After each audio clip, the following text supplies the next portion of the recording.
Have you ever wondered what games you should keep or you should lose?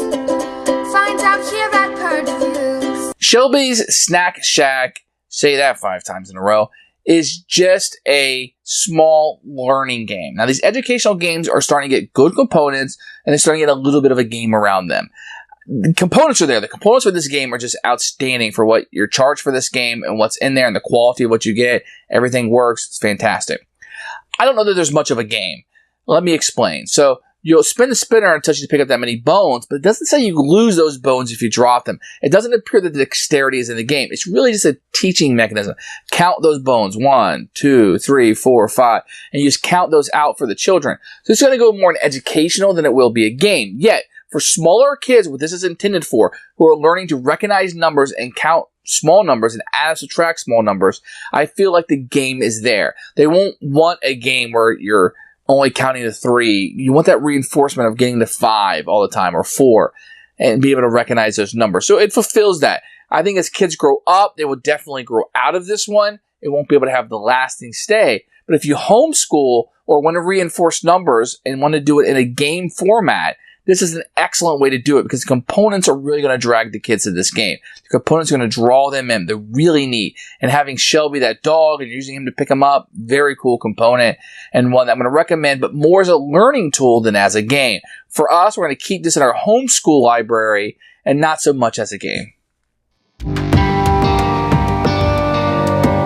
Here's Shelbys Snack Shack game. See that 5 times fast. It comes in a unique size box here, so you may or may not like that for your shelf, but it is a very pretty box. It will open up. You have your components. The box is a little flimsy. All the components inside are really nice. You're going to get a rule book here. You're going to get the spinner. Even though there's 2 spinners, these are pretty nice that they're sitting on. You're going to get these dog bowls that you'll be putting your bones in. These are really, really nice. You're going to get these plastic bones that will be here. And these plastic bones are super cute. I don't know what they're made of, but there's like this plastic, and they say Shelby on them. You also get these bones. You can see it says Shelby on them, and they're really nice. They're like this weird plastic, but they feel great. Great, great components. And then you'll have Shelby the dog, and you'll be using him to pick things up as you play with him, and the kids just love this. It's just a great component that you're going to have. Here's a rule book for Shelbys Snack Shack game. It's going to come in quite a few languages. Really, all you're going to have is this. It's going to tell you how to set it up, a picture of a multiracial family playing this. You're going to have what each of the spinners will do. And on the back, it'll just tell you the benefits. So this you really need to read unless you're just in the educational aspect. You want to know what it does, and you, for some reason, you can't figure it out. But this is really all that you need to play. Rulebook does a good job. Comes in quite a few different languages. Great.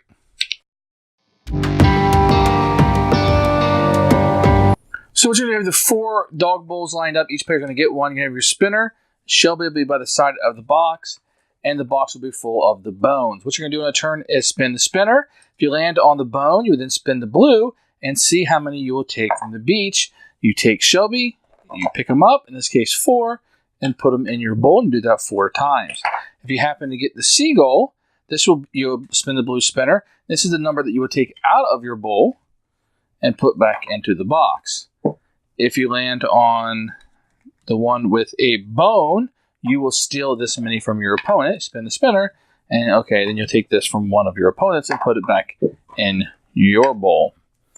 If you get the fish, you just lose a turn. So that's how the game plays.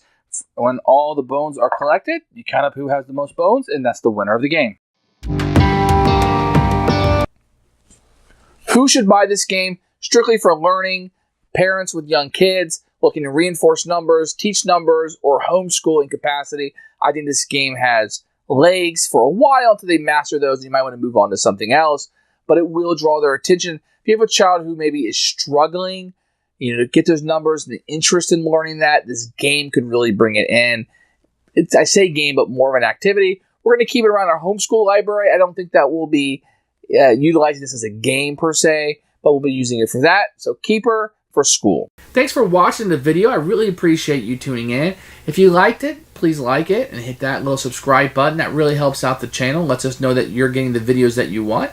If you agreed or disagree with what I said, feel free to comment below. I'd love to hear what you have to say, and I promise that I will comment back. Thanks for watching, and everybody else, keep playing games.